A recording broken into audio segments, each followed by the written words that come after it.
Hello, good evening, and welcome to another episode of Brett's Old Time Radio Show. George and I, we've had a bit of a boys' day today because with George being in private school, it means that he gets an extra week's holiday for half term. So he's got on holiday this week, whereas William is still at school, which isn't going down incredibly well, I will say. It's been a busy day today. Today has been the first day that Lola, the puppy, has been allowed on the ground. So she's been out in her little harness and her little lead, and she's been going crazy, really, because she's got a bit of getting used to, but it's fun and it's lovely and it's brilliant to have a little puppy back in the family. Today, George and I have been out and about. We've been out for a spot of lunch, which was lovely. We went to Otter Garden Centre. We're going for breakfast tomorrow, which is going to be in beer. And we've been in beer this evening for a little bite to eat at our favourite, the Smuggler's Kitchen, which always gives us a lovely meal. So we do, it's my favourite, and it's a lovely little spot to be in.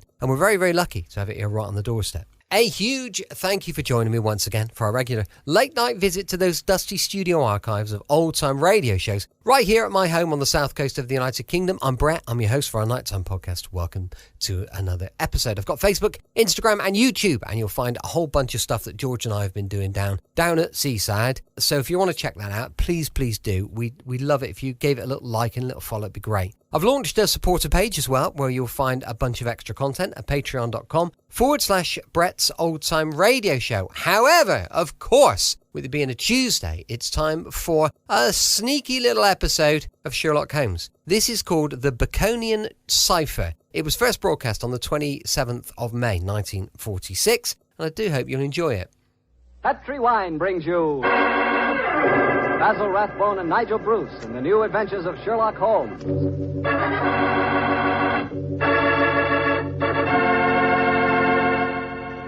The Petri family, the family that took time to bring you good wine, invite you to listen to Dr. Watson tell us another exciting adventure he shared with his old friend, that master detective, Sherlock Holmes. And I want to ask you something. You know, every now and then I've told you about the good old American custom of serving a glass of sherry before dinner, particularly Petri California sherry. And I wonder if you've tried that Petri sherry. Really, a glass of Petri sherry is the best beginning a good meal ever had. Petri sherry is clear, fragrant, and truly delicious. It's a wonderful wine whose flavor is the essence of luscious, sun-ripened grapes. And Petri makes two kinds of sherry wine, a regular sherry and Petri Pale Dry. If you don't know which you prefer, try them both. Don't buy one, buy two. But remember, always buy Petri, because Petri wine is always good wine.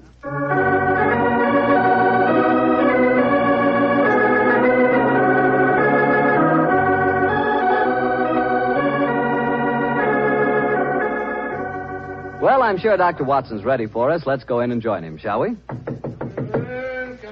in. Good evening, Mr. Bartell. Evening, Doctor. Quiet, Willie. Quiet, Monty. Lie down. The dogs seem very pleased with themselves tonight. Did they have a good day? Yes, the three of us did, my boy. Go on. Run off out in the patio. I took a 7-iron and some old golf balls on the beach this afternoon. I improved my game, I think, and the dogs had a great time chasing the golf balls. On the way home, the little rascals had a furious battle with an elderly pelican, so their day was complete. I'll have to join you on one of your afternoon strolls, Doctor. You and the dog seem to have so much fun. Oh, I'll be glad of your company, Mr. Bartell. Well, draw up your usual chair, and I'll get on with tonight's Sherlock Holmes adventure. From the hint you gave us last week, I guess a Frenchman played a prominent part in the story? Yes, indeed he did, Mr. Bartell. His name was Francois Lavillard, and he was a detective of some note in his own country. The time my story begins, it was in 1889, to be exact. Lavillard had come over to London to discuss with Holmes the difficulties of translating some of his monographs into the French language. At this particular time, I was in the early days of my marriage, Mr. Bartell, and this fact, combined with a busy practice, meant that I saw very little of my old friend. He must have missed you, Doctor. Oh, he did. Well, of course, he'd never admit the fact, but to get on with my story. One cloudless June afternoon, I found myself in the neighborhood of Baker Street, and I couldn't resist paying a visit to Holmes. Mrs. Hudson was out, but having retained my old latchkey, I let myself in and mounted the familiar stairs. It gave me a strange feeling as I raised my hand to knock on what once had been my own living room door. Come in. Oh, hello, Holmes. Monsieur Holmes. Oh, I beg your pardon. I didn't know you were... Watson, my dear fellow. How very nice to see you It's again. great to see you, Holmes. I'm sorry I interrupted you. No. I didn't know that you had company. Not at all, my dear fellow. We're delighted, aren't we, Levillard? Watson, oui. this is Monsieur Levillard. Well, how do you do, sir? How do you do? Enchanté, monsieur. I have often wished to meet the so charming Dr. Watson. Holmes has told me a great deal about you. Oh, it's very nice of you, sir. That suits you, Watson. You look splendid, old fellow. Gained a little weight, haven't you? Oh, yes, a few pounds, I Here mean. comes you. Sit down, won't you? You sure that I'm not interrupting you in some important discussion? Oh, no. No, mon cher docteur. We were having a good-natured argument on the relative abilities of the French criminal compared to the English. Oh, interesting. You must lend me your Interesting support, idea. Watson. Monsieur Levillard is convinced that the English criminal is a very dull dog indeed. Well, we've met some far from dull ones in our time. I assure you, Monsieur Levere. The exceptions rather than the rule, I fear, mon cher docteur. You're stubborn, aren't you, Levillard? Believe me, my dear friend, that I will yield to no one in my admiration of your knowledge and skill. That is why I wish I could persuade you to practice in Paris. There you would find opponents really worthy of your steel. What can happen to interest you in this land of grey fogs, boiled potatoes, and pots of tea? Gracious me for myself, sir, you're not very flattering. Oh, don't be so insular, Watson. Oh, I meant no offense, my friend. Well, you say that the English criminal is dull. Well, perhaps if you were to read a published story of mine called A Study in Scarlet, you'd think differently. It tells of a very exciting adventure that Holmes and I had. I have read it, my friend. Oh, you have? An extremely gripping story, but surely you will admit that the crime was essentially of American origin. He's right, Watson. He's perfectly right, dear me. What can I do to vindicate the dishonor of the London criminal? Let me see. Oh, yes, of course. A copy of today's Times. That's fine. I shall introduce you to a section known as the agony column. Where is it now? Oh, yes, here we are. This should convince you of the color and variety of English life. The agony column? Mm-hmm. It sounds most painful. What is it, pray? A personal column is liable to contain anything from a lover's frantic appeal to his lady love to a ransom note. In my profession, I've frequently found it an invaluable medium for contacting the underworld. Yes, now, here we are. Here's something. Dear me. Oh, dear, no. Today's column seems rather uninspired, I'm afraid. May I examine it? Of course, here you are. Merci. If the lady who helped my little boy across the road at the corner of Threadwell Street and High Auburn last Wednesday at 4 will get in touch with Box 845, she will learn of something to her advantage. We can be more colorful than that in Paris, my friend. Yes, I think we can do better than that, too.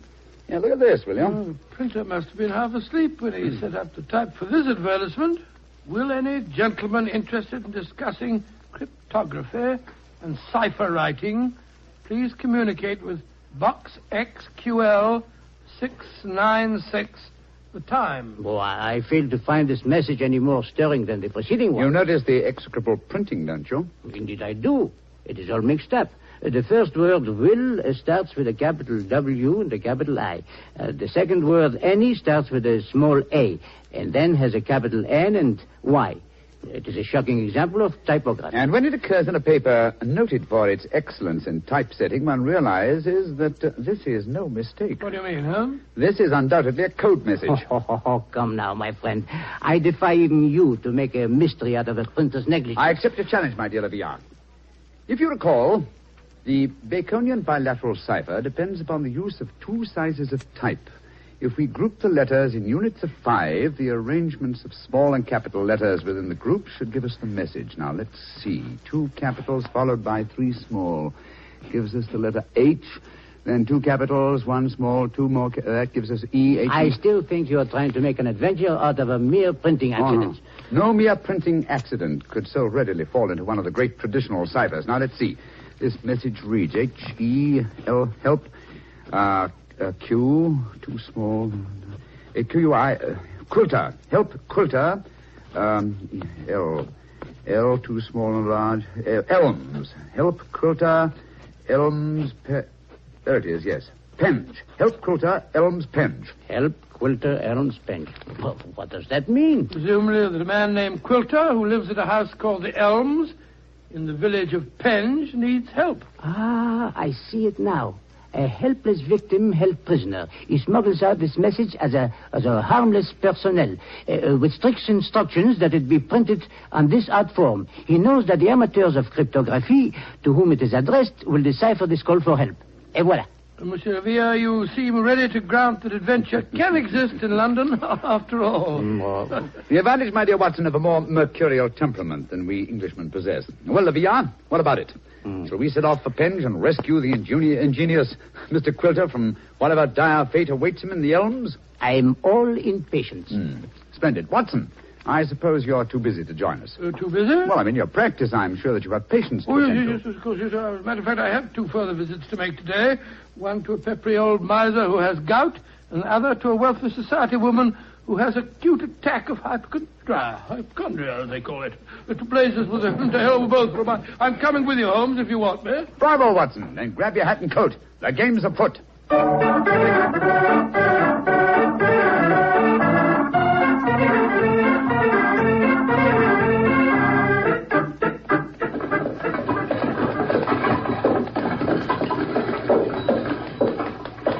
Here you are, gents. The Holmes Penge. Nice afternoon for a drive, wasn't it?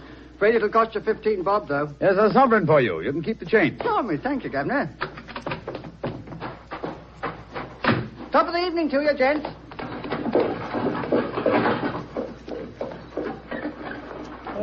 So this is the Elms, eh? Quite a bit of land for such a modest neighborhood. To call it the elms seems remarkably inapropos. I cannot see an elm tree in sight. So you see, Livia, the English have more imagination than you give them credit for. Are you just going to walk up to the front door and knock, Holmes? Why not? The direct approach is often the most satisfactory. Oh, you disappoint me. I had hoped that perhaps you would adopt one of the disguises in which you are so adept, I am told. Well, since it's unlikely that these people know me by sight, that's hardly necessary, is it? However, I trust that this little problem may reward you with some colorful highlights before we're through. Oh. Great Scott. Revolver shots. They came from the house. We're too late. Monsieur Quilter has been murdered. No, I think not.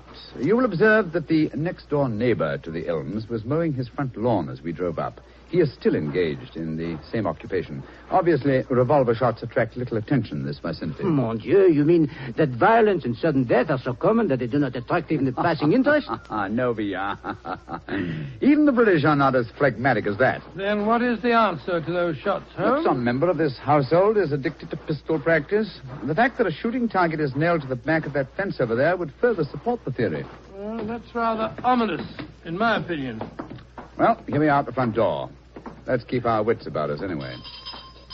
Are you carrying a revolver, Dr. Watson? No, and a stethoscope, I'm afraid. I was prepared for sickness when I left the house today, and not for crime. I, too, am unarmed. How about you, Monsieur Holmes? Only a magnifying glass, I'm afraid. Hardly a very lethal weapon. Yes? My friends and I were calling on Mr. Quilter. Oh? Who are you? My name is Sherlock Holmes, and these are my friends, Dr. Watson and Monsieur Leviat. How do you do, madam? How do you do? Is Mr. Quilter expecting I don't know. We read his advertisement in the agony column of the Times today and came down here at once. Are you a relation of his? I'm his niece. Oh. My name is Doris Faversham. Come in, won't you? Miss Faversham, I suppose it is. Yes, Doctor. It's Miss Faversham. We heard 3 revolver shots as we were walking up the driveway. They gave us quite a start. Yes, mademoiselle. We were afraid that we might have arrived at the time of tragedy. Yes, indeed. Tragedy? Oh. My hobby is revolver shooting. I was doing some target practice in the back garden as you arrived. Revolver shooting, Miss Faversham. How very interesting. I flatter myself that I'm something of a marksman myself. Oh, really? Mm-hmm. Well, perhaps we can have a match. Won't you sit down? Your challenge intrigues me, Miss Faversham, but before I accept it, I should like to see Mr. Quilter. Well, Uncle George is paralyzed, you know. Oh, well, Spends all his time in a wheelchair. I'm not at all sure he'll see you. Well, at least you can ask him, can't you, Miss Faversham? It is his custom at this time of the day to take a little nap. Perhaps tomorrow... Doris! He's still awake. Who's here? Yes, Uncle. Some men have come to see you, Uncle. Well, bring him in. Follow me, gentlemen.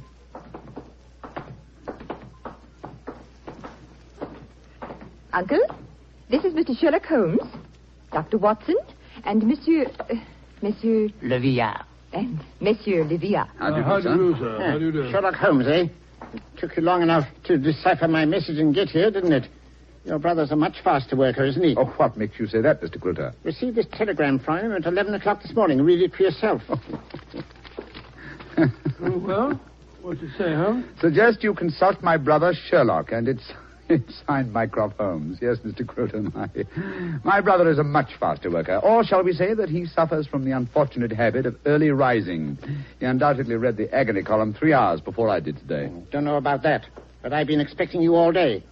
I imagine you know why I inserted that advertisement. Well, I had the impression that you were under some form of restraint, that you were in need of a rescue party, as it were. Rubbish.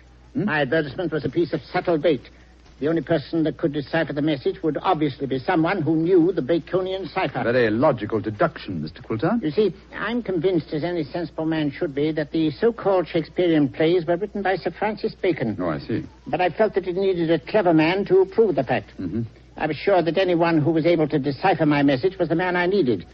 And what will it take, Mr. Holmes, to do the job? I'm a rich man. Name your fee. You mean to say that you inveigled Mr. Holmes down here just to do some research on the origin of Shakespeare's work? Oh, you needn't look so shocked, Dr. Watson. My uncle has offered to pay him a handsome fee. Well, what do you say, Mr. Sherlock Holmes? An interesting subject for research. I'll concede that Ignatius Donnelly and others have proved almost beyond doubt that William Shakespeare of Stratford-on-Avon did not write the plays, but I greatly doubt that Lord Bacon did. I may devote my leisure and later years to some investigation on the subject, but in the meanwhile, Mr. Quilter, I'm afraid I'm much too busy to undertake such an assignment. Please yourself. Show the gentleman out, Doris. Goodbye, sir. Good day, sir. Too bad you had this long drive down here for nothing, Yes, gentlemen. I'm afraid I quite agree on it. It would seem to me that your uncle has a distinct talent for practical joking, mademoiselle. Uncle? Oh, Uncle never made a joke in his life. Mr. Holmes, now that you're here, perhaps you'd like to indulge in a little shooting match. Thank you, Miss Faversham, but as I told your uncle, I'm a busy man. Good evening to you. Goodbye, gentlemen. Goodbye. Holmes, old fellow, you're losing your touch. You'd never made a blunder like this if I'd still been with you. It is comforting for an aspiring detective like myself to know that the great Sherlock Holmes is fallible. Yes, indeed. Then am I to assume that I must continue the case alone? What do you mean, continue the case? There isn't one. Quilter's in no danger. He's in desperate danger. What? I'm only afraid I may be too late to save him. But we have just spoken to the man. Oh, no. Did neither of you notice the traces of fresh loam on the boots of that supposedly paralyzed man? Gentlemen, I fear the agony column has led us to murder.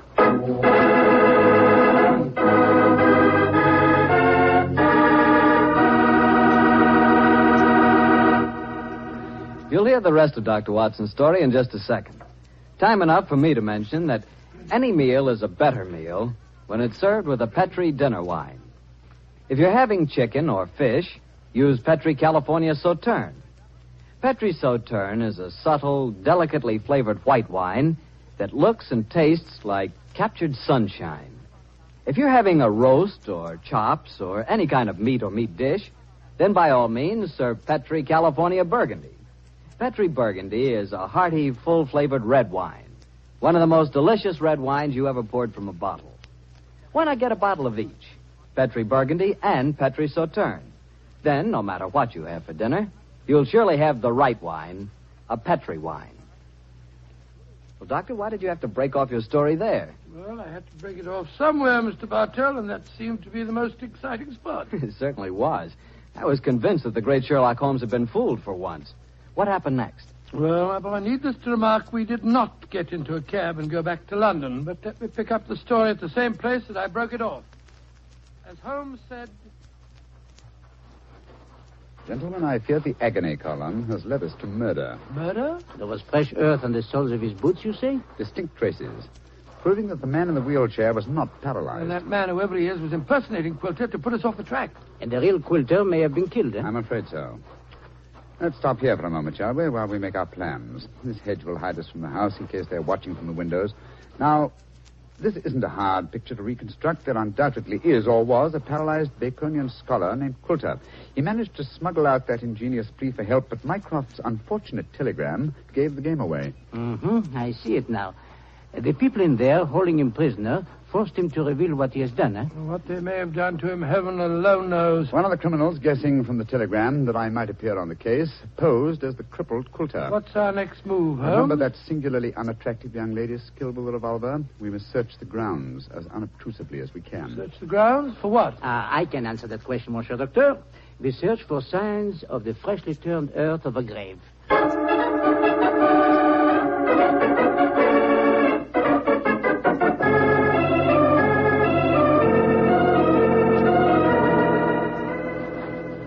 Well, we didn't find any traces of the poor devil's corpse, thank heaven. No.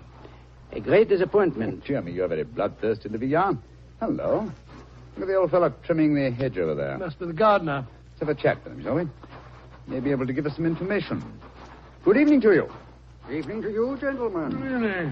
You work for Mr. Coulter? That I do, sir. That I do. Very fine work, too. I've seldom seen a better-kept garden. I thank you, sir. I do pride myself in my work. I wonder if you can help me. Be glad to if I can, sir. Did you see a telegraph boy deliver a message here this morning? That I did, sir. The boy came here about 10 o'clock this morning. I was a-clipping the front edge at the time. And you've been working here ever since? Yes, sir. Brought my lunch with me today and ate it in the garden. Has anyone entered or left the house since that telegram was delivered? No, sir. No one except yourself. I see. I suppose you occasionally run errands for Mr. Coulter? Not much these days, sir. The poor old gentleman keeps his chair in the house pretty much all the time, sir. I did run a message for him yesterday, though. Oh, you did? Where to? Well, sir, I was pruning the rose bushes under his study windows when the window opens and his hand comes out with a message. He told me to take it to the village office of the Times and to tell him to print it just the way it was. He looked kind of worried when he gave me the message, and he whispered to me, just as if he was afraid in his own house. I'm much obliged to you. Here's 5 shillings for your trouble. Oh, thank you, sir. Much obliged to you, I'm sure. Good evening. Good evening to you, gentlemen. Oh, so that's how the message was smuggled out. And no one has come to the house or left it since that telegram was delivered. Therefore, Coulter or his body must still be inside that house. We are going to search the house? Yes, we are. But we're not armed, and they certainly are. They probably won't even let us in. Yes, they will. We have an infallible key to entry, a woman's vanity. Come on.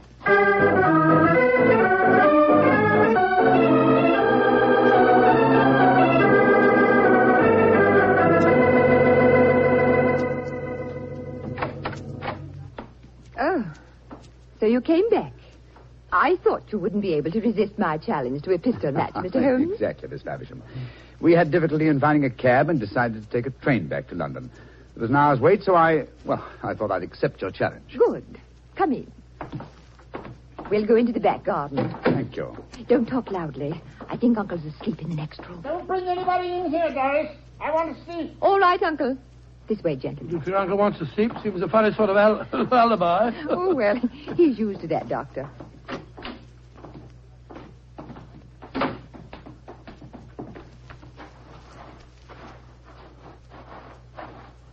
Here we are. This is a 50-yard range, Mr. Holmes.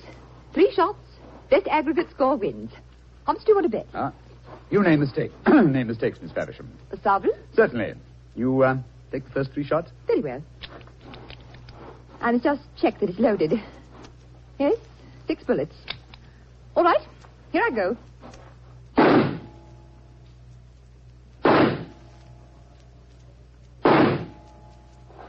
Bravo, Miss Faversham. Splendid. Bullseye and 2 winners.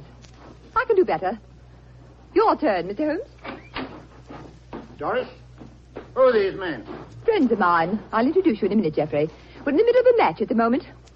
Your turn, Mr. Holmes. The revolver, please. Here you are. Thank you. You're sure you know how to handle a revolver? Oh, quite sure, thanks. And why are you pointing it at me? Because I want you to raise your hands above your head. You too, whatever your name is. Doris, who are these men? Put up your hands. I shan't hesitate to shoot, I assure you. Come on. That's it. What in heaven's name do you think you're up to? Finding out what became of the real Mr. Coulter. Search the man, Watson. Right you are, Holmes. Pierre, go into the house, will you, and search it. Yes, but of course. Hello, this man had a revolver on his hip. Keep him covered with it. Here, stand still, you. Now, sir, who are you? From your resemblance to the man in the wheelchair that we saw earlier, I should say that you're a member of the same family. We're both relatives of Mr. Quilter. That's right. My name's Davis. I'm from the Australian branch of the family. Relatives, yes. And doubtless you stood to inherit his estate in the event of Quilter's death. You moved in on this defenseless old man, terrorized him, lived off him, and finally found it necessary to destroy him. You're talking absolute rubbish. You're telling the truth and you know it. I can tell by your expressions. Move back into the house, both of you. Come on. And keep your hands raised. All right, that's it. Come on. Lead the way into the study. The man posing as Mr. Coulter is still there. We heard him call out as we came in. Yes, we might as well confront the three of them together. Yes, he's still seated in the chair.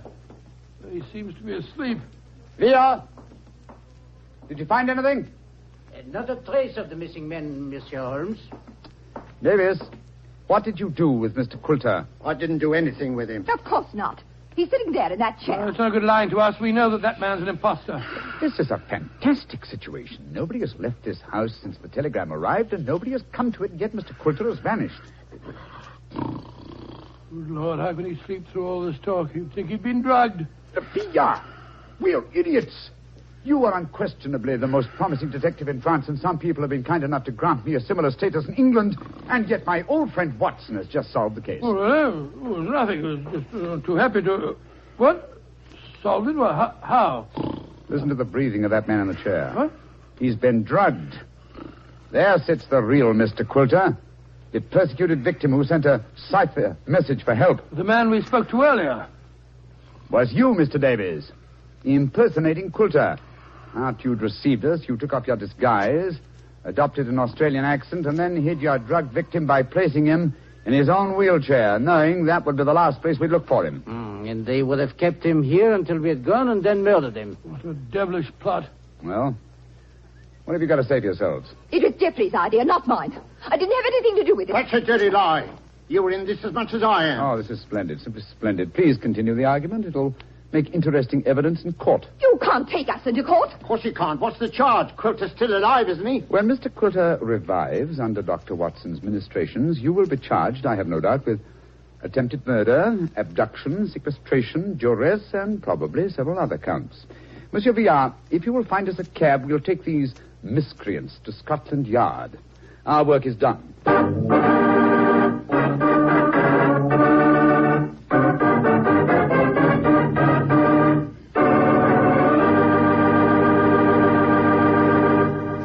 Well, Doctor, that was a fine story. What are you fidgeting for? Fidgeting me? Well, I'm expecting a guest. I thought I heard him just now, the front door. A guest? Now, you're being as mysterious as Mr. Holmes. Oh, not quite. You see, come in. Dr. Watson, how are you, you old rascal? Gregory, my boy, it's great to see you again. Mr. Bartell, meet my friend, Mr. Gregory Hood. Not the Gregory Hood. Mr. Bartell, I like the way you say that. Yes, Mr. Bartell, this is the Gregory Hood. Mr. Bartell, if you listen to Dr. Watson, he'll lead you to believe I'm much more important than I am. I'm quite a simple person, really. I'm kind to dogs, just love little children, and always help old ladies cross the street. I also know how to make a fire by rubbing two sticks together. Yes, and unlike my old friend Holmes, you pretend to know very little about criminals and crime, and yet you're one of America's outstanding criminologists. So I've heard. A hobby, Mr. Bartell, a hobby. My real business is importing, headquarters San Francisco. Need any old masters? Perhaps I can sell you a nice piece of jade, or would you rather have a bit of old Balinese sculpture? Now, wait a minute. This is all a little too fast for me. Yes, you learn that Gregory is a little too fast for everybody. But, Mr. Bartell, I'm sure you'll get to know Mr. Hood a good deal better. You see, as I've told you, I've always wanted to take a trip back to England, and now I have a chance to do so. But, Doctor, won't I see you again? What about our story? Oh, I shall be back in the fall, but meanwhile, I've asked Mr. Gregory Hood to get together with you at this time every week and tell you some of his experiences. Which, of course, makes me feel very important. Mr. Hood, as you know, has been involved in many famous cases dealing in crime. His importing business and his hobby criminology are a strange combination. I learned that he keeps a diary of these cases, and it's a fascinating book. The Case Book of Gregory Hood. The Case Book of Gregory Hood. Sounds intriguing. Intriguing? Huh. It certainly is. Thank you. Well, then I can tell all our friends, be sure to listen next week at the same time and every Monday night through the summer to The Case Book of Gregory Hood.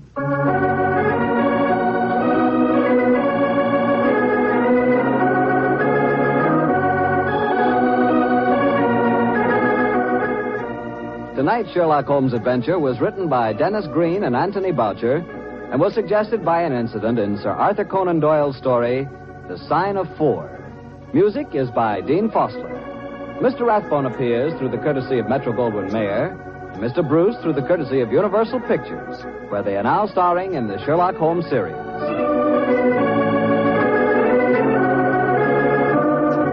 The Petri Wine Company of San Francisco, California, invites you to tune in again next week, same time, same station. Sherlock Holmes comes to you from our Hollywood studios.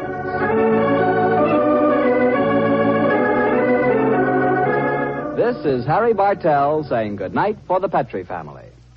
This is the Mutual Broadcasting System. Welcome back. Hope you enjoyed our latest episode of Sherlock Holmes. And don't forget, we're going to be back tomorrow with another adventure from Rocky Jordan going live at 5 p.m. GMT. As I mentioned earlier, we've got a supporter page, patreon.com/Brett's Old Time Radio Show. And do please check out our social media because I know you're going to love that. Thanks for listening. I'll be with you 7 days a week, each and every week, and I'll see you tomorrow on Brett's Old Time Radio Show. Love you. Bye.